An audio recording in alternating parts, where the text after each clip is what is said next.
So hello and welcome to the Junior Developer Link podcast. I'm Chris. I am one of the founders of the Developer Link, which is a software development recruitment company, and also founder and mentor at the Junior Developer Link, which we started pretty much the exact same time we started the business, coming up to 3 years ago now. And when we started the business, we realized that we didn't have a lot for junior developers, so we made essentially this junior community to support people and give them access to our network of both sort of senior engineering leaders and talent leaders and people that want to inspire the kind of next generation of software engineering talent. And like through that, we did a load of events, and we've now switched to this podcast and getting some really good traction. And this time we're going through career progression with Yusuf. And Yusuf, I met you through LinkedIn a couple of years ago, and you actually, I looked earlier, you actually did our first ever event. So good to have you back. Like, feels like a very long time since we've done something together. How you doing? Yeah, not too bad. I didn't realize I did the first ever event with you guys actually. I thought I was one of the few that had already done one before, so interesting to know. I Yeah, not might too have bad. told you that we'd done loads, but we hadn't. It was a lie. Like it was the No, first I'm ever sure one. I'm sure you did tell me, I've just forgotten because it's been 2 years now. I was just thinking before. It was 2 years ago, did that talk with Developer Link. Uh yeah, doing good, cracking on, still a software engineer, so that's always a good sign. So yeah. For sure. So give me a little bit about your background then. So you've been working in the industry for how long now? Is it 2 years pretty much bang on or? I think it's like 2.5 years. So I did about 6 months on a part-time basis. That took me up to 2 years ago. And then since then I've been full-time for 2 years. So yeah, 2.5 years like in total. So yeah. Nice. And obviously, we'll go into this a little bit more, but you've kind of progressed pretty well in those couple of years. And we're going to be talking about career progression today. I guess it's not one of your typical things for an entry level developer because a lot of them struggling to get the first job, right? But I guess why have you chosen career progression, and why do you think that's important for juniors to be thinking about? Yeah, so I guess when you look online out there, there's a lot of content on like getting that first job and becoming a junior and how to be good at a junior level role. But then I feel like the content sort of drops off after that point. So people become mid-level, people become senior, but I feel like there's no content from these sort of mid to senior people who are talking about what that journey between each level looked like and how it feels to go from the entry level to sort of mid-level. And I think, once you become a junior, you realize that mid-level sort of level isn't too far away from where you are now. So I think if I was to go back and do something different, is I'd probably think about what that mid-level role would look like a bit sooner. So hopefully a podcast like this and other blogs and stuff out there would help juniors in that position.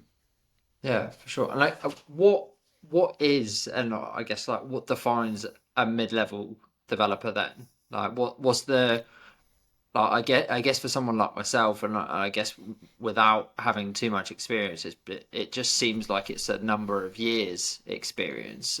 Like, I guess there's some degree to that, right? But like, what would you say are like the actual defining points of going from like junior to mid-level? Yeah, it's a really good question that. I guess a big part of it comes down to like how much external support you need when it comes to like picking up any engineering tickets or being able to kind of give your thoughts and opinions on something technical. So when you're at the very entry level, whether it's apprentice or associate slash junior, whatever level, you're probably at a point where you need a bit more sort of guidance when it comes to kind of approaching a ticket, completing a technical task, even just technical knowledge and information. You might need to sort of lean on other people for that. But then as you do that more and more, you begin to get the sort of independence of being able to think for yourself and break down problems yourself. So that's not to say that you do everything by yourself and that you never need support because that's just not the case. No matter what seniority level you're at, you're always going to need I was help. gonna say I don't think that's ever the case, is it? No, literally no. And even mid level, that's not senior. So there's levels to go once you're mid as well. I think it's just more about being able to kind of get a rough idea of how to do like problem solving with a particular technical problem, approach it the way you see fit, but like having the confidence to be able to do that in the first place. I think when you first join the industry, it's hard to determine whether you can or can't do something. But then as you gain more experience, you could look at a problem at a high level and think, oh, actually, I've got some of the skills to do this, or got some of the pieces, and I can then lean on other people for like the other pieces. So it's kind of just having some rough idea of how to do things, but not quite everything. So you're not expected to be like perfect. But again, I don't think you're expected to ever be perfect in in the entire ladder. So at a high level, I think that's kind of what determines what a mid level is versus like someone more junior.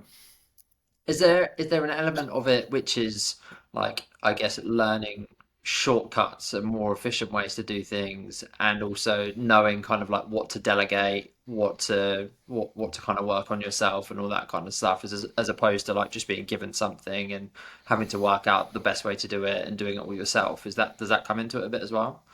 I think so, yeah, because I think a part of it as well comes down to like once you've done a few things multiple times, you'll be able to spot like patterns and like the way certain things are done. Because there's a lot of things that you do that are quite arbitrary and common across like different sort of platforms. So you kind of look at something and think, oh, actually, I've seen this sort of problem before. I think I know how to approach it. But then obviously, when you're a junior, you've not seen any sort of technical problems before, so you're hitting those sort of blocks for the first time. But then once you overcome them, you'll probably see them again and again in some different forms, but in a way that you can recognize. And again, I think that's what kind of helps you be a bit more of a mid-engineer because you can then give your thoughts and opinions on a problem that you've solved in the past and help it feed into a problem that you're solving in the present time. So stuff like that can really help. Yeah, for sure. I guess when you talk about your own progression, like there's obviously progression in terms of like title, there's a progression in terms of like your ability level, your responsibility level. Like, I guess it's some of all of that, but like what's kind of most important to yourself?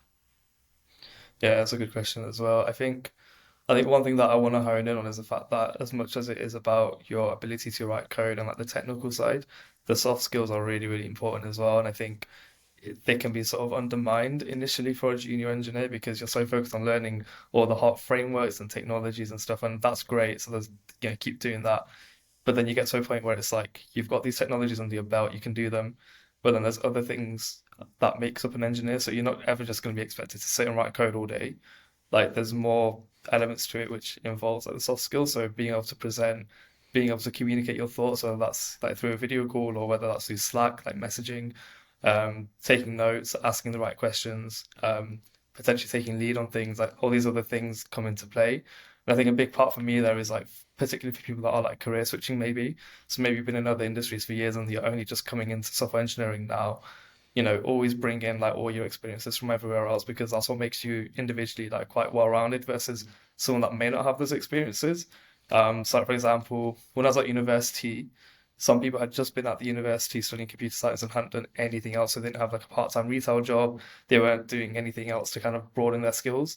So not that they weren't great, but it's just like they weren't as well run as the people who had a bit more of a background in doing Yeah. other things. So that's like one point I kind of really want to hone on to today's podcast. So yeah. I guess like from like a coding perspective, like you can go away and you can learn something, and there's courses and like all of that kind of stuff. For sort of soft skills, like if there's a particular area that people need to improve on, so say for example it is like taking the lead on something or delivering your ideas, and whether that be like a presentation or even just kind of like pushing back on stuff, is there a way outside of just being like, screw it, today's the day, like I'm just gonna take the lead on something and see what happens, and having to just do something for the first time, is there a way that you can go away and learn the softer skills like kind of offline, or does it all have to be kind of like on the job sort of learning? Yeah, that's a good question. I think for me personally, like what helped me was like the stuff that I do sort of outside of work. So things like with, I don't know, I guess doing talks and podcasts like this and like voicing my thoughts and opinions on the internet, like little things like that, without me realizing has helped sort of helped me like today because it means that I'm quite good at communicating like in a written format and even like on calls and stuff, just because I've been doing it already. But then also when I'm in work, the best way to kind of tackle it is kind of just identifying those opportunities and hopefully your manager will be supportive in that as well. So you can say, look, I want to try and stretch my soft skills. I want to take lead on things. I want to be a bit more vocal. And they should, like, as your manager, support you and help you identify those things that you can do. So like in my company, for instance, at Moonbig, we have weekly one-to-ones with our manager. The main thing that we talk about is like, the goals that we've set for the year. And, one of them might have been to take more lead on things or to be more vocal, right? And my manager would constantly kind of keep an eye on like opportunities that I could use to further develop that. and then stuff like that would then feed into like getting promoted because that's like one of the criteria to get promoted, like being able to take lead on things, communication, teamwork, all that sort of stuff. So I think there's a couple of avenues that you can take with that sort of stuff. For sure. But I guess from what you're saying, I guess one of the biggest things is like actually just being able to communicate your ideas and your thought process effectively, right? Yeah. That seems to be the biggest thing. And like you said, actually things like you've done in terms of like documenting your sort of journey and getting involved in talks about how you got into tech and I guess even just going to sort of meetups and things like that and talking to people like will really take a lot of that pressure out of it because it's not a oh if I mess up in this presentation like I might get fired like Yeah. it's kind of like I'm just talking to people about what I've done and my Mhm. ideas and my experiences and I guess that can translate back in right so it's a really good idea and like you're from when I met you obviously you're quite far along your kind of journey of documenting like your journey in coding. I guess talk to me about how you got into that because I looked at your Instagram, your followers are crazy big, and obviously you're still kind of going through that because it started as something just to get you into coding in the first place, right? Because obviously we spoke about this a couple of years ago. Yeah, so first I started on Instagram, and from a young age I've always had an interest in like social media and like kind of marketing. So when I was in first year at uni, I want to say 2018, I thought I'd make like a coding blog just to document my journey. And the main reason I did it was just to connect with other computer science students that are across the world and just see if we can, I don't know, help each other, give each other advice and stuff. And I also like sort of content creation, so that was my mini way of doing it. So just taking pictures of like my work and posting it and writing a caption. But as simple as that sounds, the whole content curation process of like writing a caption that people could actually read, um, again, writing down my thoughts and opinions on like things I was working on, that started to really help me like write things down from my brain. And as simple as it sounds, it can be harder than you think. So constantly having Yeah, to like kick my brain into gear to write down what I've been working on and learning has helped me today with my sort of written communication skills. So started on Instagram, then moved on to LinkedIn a couple of years later because I heard that that was a good platform to be on. Had no idea what to do, so I kind of just reposted what I did on Instagram on there, and it got good traction eventually. Like the first few posts, like no one really saw or cared, but as you start to connect with people and interact with people, people seem to take a bit of an interest into like what you're doing as an individual. So it's kind of like how it started at a high level. yeah. I guess it's kind of like is it double-edged sword where you're kind of let's say for example you're learning something all day and then your bit of content that you're going to write is like a summarization of what you've learned. One, you're kind of like cementing that in your mind of like this is what I did, and you're almost kind of like giving yourself cliff notes as to what you've done and kind of recapping on it. But then also, like you said, you're kind of creating it into a way that could be for anyone because like it could be anyone of any level that's reading your content and that kind of stuff particularly if you're doing it for other juniors it has to be quite a simplified level and almost in kind of layman's terms to be able to post it right so that must be a really good way to get to a point where you really know your stuff if you can do something complicated and then explain it simply in like quite a short format because I guess particularly within a lot of organizations you're dealing with non-technical people as well as obviously more technical people so just being able to you might have been working on something for like a week and then someone will be like what were you working on and to be able to like actually summarize something really complicated that you've been working on in a very short period like that must be quite a skill to learn. Yeah, definitely. And you touched on a good point there with basically being able to adapt to a language for different audiences. And I'm kind of quoting like Moonpig's growth framework because one of the sort of requirements to kind of be more of a mid-level engineer is being able to adapt sort of what you're saying for different audiences. So like if you're in a room full of not just engineers, but product designers, product managers, the people that aren't as technical, you need to be able to distill the stuff that you're doing from a coding world and kind of just take it out and say, right, what are the bits of information that they don't need to know about? Because there's loads of technical things no one else is really going to care about. They just want to know how something works at a high level and what that means for the customer. Yeah. And being able to do that is a skill that takes time to build up because it is very easy to start blabbing on about the engineering side because that's what your head's in all day. But you need to also be able to like look at the problem you're solving, take a step back and say, right, what is the problem we're actually solving? How have we done it at a high level that others would actually care about? And yeah, it takes time to do that for sure. Nice. And we were talking about like obviously the soft skills of like a mid-level engineer. I guess like I don't want to put you on the spot, but where would you say that you're at right now, both in terms of like I guess your actual like career level and as well as like I guess mentally, do you feel like you're sort of there? Yeah, I'd say from a career perspective, I'm like on my way to mid-engineer, like I'm exhibiting some traits of it already as I've seen at Moonpig. So from a technical perspective, I think I'm like kind of there, but obviously lots to learn and grow within the mid-level engineer space as well. Mentally, though, I still feel like I'm that brand new junior that joined the industry 2 years ago. I still feel like I'm a fresh graduate from university, even though I'm not. It's been, 2.5 years. I'm not there anymore. Um, so at the moment, I'm dealing with the imposter syndrome of like the fact that I am progressing, it's being acknowledged around me. I'm getting good feedback about the work I'm doing, but for some reason, it's not really registering in my own head. And I think a lot of it comes down to how I see myself rather than how others see me. So if anyone's listening that has that same problem, like you're not alone. Yeah, no, for sure. I think like it's definitely something that like we've spoken about it in the past. It's something that I have for sure. But is it for you? Is it a case of you're continuing to do more and more complex things, kind of like day by day, week by week? So you're just kind of like treading water, like from like an ability perspective, or is it just a case of you feel like you've not transitioned into like embodying a full-time software engineer still at this point? No, so I definitely think I'm doing like all the right things to embody like a software engineer. Like even at the mid levels, like, I can definitely acknowledge times where I've been less of the associate slash junior in the room. Like taking lead on things, voicing my thoughts and opinions, and being able to like help diagnose a problem with my own sort of past experiences. So it's like I'm doing the right things, but I think part of it comes down to knowing the fact that I don't know everything, but no one ever really knows everything. So it's kind of Yeah, like managing my own expectations of myself because if I was talking to somebody else, my expectations for them wouldn't be as high as they are for myself. But I think a lot of people like myself who are try to achieve quite highly, try to kind of be quote unquote perfect, right?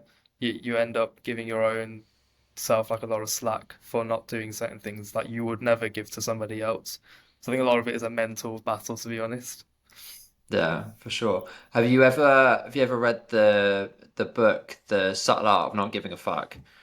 I have read parts of that actually. I think I I nearly finished it, but honestly, it did help me a lot. I'm really like rereading it at the moment, and it's a good refresh. Like that, you literally can only care about so many things at like Yeah, kind of one point in time, and people that care about like really tiny things don't have anything important kind of going on. But yeah. everyone cares about something, but it's just making sure that you take the time to care about stuff that is important. And I think caring about your career and things like that and wanting to be like very very good at your job I think is a very very important thing. But I think a lot of it comes down to as well like you said, taking on things that you're not comfortable with and striving to be better. Like you could probably still be sat in a junior role right now, like if you wanted to, and have just coasted for another 2 years and really really got comfortable. But it's probably not in your nature, right? You want to be better, but unfortunately, it is uncomfortable to put yourself out of your comfort zone and do things that you're not used to. And like I have quite bad anxiety myself, and if I put myself in a situation that I've not been in before, then I find it quite tough. But I'm starting to get to the point now where I realize that if I don't put myself in that situation, I'll just avoid it Whereas once you put yourself in the situation, you realize it's not that bad. The next time will be even less bad, and then you're kind of fine with it, right? But if you want to be better at stuff, that you almost need to get to the point where you have to put yourself in these uncomfortable situations. Yeah, 100% right. And yeah, I've had loads of experiences like that myself in my career. In my first job at Moonpig, like before you go off and do something that's get out of your comfort zone, you are going to get that anxiety. If you have anxiety as like a condition as well, it's 10 times worse because regular people get that bit of anxiety before something difficult, but then bring in the people that have like medically diagnosed anxiety, it's like 10 times worse. So you're going to feel it. Obviously, everyone's got their own coping mechanisms, whether it's therapy, medication, whatever it is that helps you lean on those and just go for it because at the end of the day, if you mess up, right, this is something which someone said to me ages ago, like, we're not doctors, like no one's gonna die, like we're writing code, like it's not that deep on a level. It's actually not that deep. In your head it's more deep than it actually is. But it's probably because you're caring about how you look to everyone more than the impact of something. And if Yeah. something goes terribly tits up, like, do you know what? There's ways to solve it. Like it's we're in an industry where things can be reversed and things can be fixed quite quickly. So from that perspective, it's never that big of an issue. But I think because we care about how we look to other people, that can really start to make you feel like you can't make a single mistake. But that's just unrealistic. So yeah, Yeah, and I think people put a lot of pressure on themselves, right? And it probably, the more you're striving to go up that career ladder, I guess the more you would, I guess, seem to want to not make mistakes. Whereas as a junior, like I guess you come in and you're kind of expected to. But I guess if you want to be perceived as not a yeah, junior, probably each time you could make a mistake might make people think, particularly with the imposter syndrome added, might make people think, oh, if I do this wrong, they're going to think that I'm still a junior, where I'm not a junior anymore. Like, and it almost kind of like just compounds to that, right? But I think I read something. I read something earlier that it almost, the higher you get up, you feel like you know more and more and more. Whereas like when you get to the top of it, you realize that you still actually don't know that much. Then that's yeah. that's when you've kind of peaked. Is when you're like, oh, so I actually compared to what I could know, I know relatively little, as opposed to like amassing information up until that point. Yeah, that's like the Dunning-Kruger effect, I think, if anyone wants to Google it. It's like a graph that shows you the points that Chris just mentioned. Um, yeah, there's another point I wanted to mention. I've completely forgotten now. Oh, I think, yeah, it's basically, it's okay to be junior. Like, don't feel like you need to get out of that box so quickly. Because I think one kind of mistake I've made in the past is I'd struggled to reach out for help because I didn't want people to see me as a junior, even though I literally was. Like, this was my first job in the industry, so over a year ago now. I did ask for help and I got good at it. But there was a part of me saying, oh, if you ask for help, people are going to think you're dumb and you're not going to, you're going to get fired. Like, no, that's not the case. Like, you've been hired for a reason. You've got the competencies to do the job. I think just have that confidence in yourself that, if you're struggling, reaching out for help and asking is actually so much better than sitting on one problem for like a long time. Because if you think about it from a business perspective, if you're spending ages on one little problem because you're worried about what people think, the wider problem is you're spending ages on one problem that's costing money per hour that you could have actually solved that problem within that time with someone if you just reached out for help. So that's why, like for junior roles, they try to look out for people who are good at being proactive and asking the right questions. And you're not going to be perfect at it from the beginning, but if you just try and reach out as and when you get stuck, that's fine. That, people actually appreciate that you are reaching out because sometimes people think, oh, some juniors are going to take a problem, they're not going to reach out for help, and that's when problems actually happen. So always reach out for help is my tip and advice there. Yeah, for sure. We actually spoke about that on the last one we did with David, about that's one of the top things that people are looking for from a junior developer is the ability to be proactive.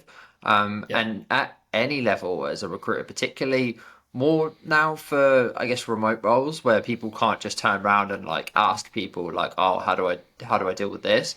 People really want to see that perfect level of, not someone that's going to ask for help like every second of every day with every problem, but it's the perfect storm of, not perfect storm, but perfect like mix between, we'll go away, we'll try it, and then we'll come back and be like, this is what I've tried, I'm stuck, can you help? And that's at every level. But I guess the pressure's probably higher from a junior, right? Because they won't have had the experience to know when they should ask, or how hard they should try, or anything like that. But I think it is that yeah, mix of going away, trying something, coming back and being like, I've tried this.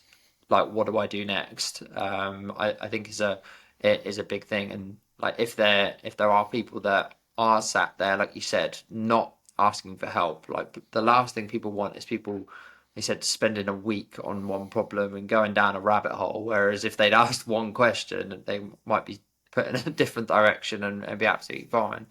Yeah. Yeah, exactly. Yeah. Spot on there. People have even started to put them into like technical tests and stuff like that now. Like they'll literally misspell something in a technical test, or like they'll add a like, for any questions, please reach out to like this email address. And a lot of the Mm. time that is part of the test, is that Ah, they want people to reach out to the email address and be like, just to confirm, like this doesn't make sense, could you clarify, like, and yeah. that's like huge green flag if they actually use the email address. Whereas people seem to instant thought, if they see like an email address, be like, I shouldn't reach out to that because that's going to make me look stupid, like if I can't understand it. But a lot of the time people would prefer that you clarify the instructions and like know what they're doing. I have Yeah. multiple clients where they're like, they see that as a huge positive as opposed to it being a negative thing. So if they people are using that during an interview process, like the first thing a manager's gonna want you to do is ask them for help, right? Precisely, and even that sort of ability to be able to break down a problem and identify things that don't quite make sense, that's a skill that you need as you go up the ladder. So even like mid-level, being able to look at a problem and say, right, okay, this makes sense, but this doesn't quite make sense. Even if everything's technically sound, so there's no spelling errors or anything, but you as an engineer aren't understanding certain things, being able to identify what that thing is and be able to communicate that back to whoever you need to is itself a skill, and that kind of bridges from when you're a junior trying to ask for help. Like that's going to stay with you regardless of how much you learn. So definitely one to keep in mind as you start to progress. I guess a little bit of a different question for me, if you don't mind. When you're working internally at, like, say for example, the last couple of places that you've worked, like do you have multiple different ways of communicating with your team? Like, are you using like Slack and email and phone call and Teams and all of that kind of stuff like at the same time? And have you found a way that you feel most comfortable like communicating your ideas to the rest of your team, or do you have to do it across all different platforms? Yeah, that's a good question. A big part of this comes down to how the company works. So in my first company, like it was quite an individual sort of like you worked on an individual basis. So a lot of my asking for help was done via Slack, so writing messages out and then sending it to like our engineering channel where all the engineers were in. But then since moving to Moonpig, the way of working is quite different. So the way that we pick up tickets is not on an individual basis, but as a pair or as a whole team. And that way you're constantly on a call with someone and you're writing the code together. So what that means is if you got any thoughts or problems or something, you just voice it out. Like you blurt it out like, oh, this variable doesn't make sense. What's going on? Like you just it's a bit of a casual back and forth when you're trying to solve the problem. As daunting as pairing.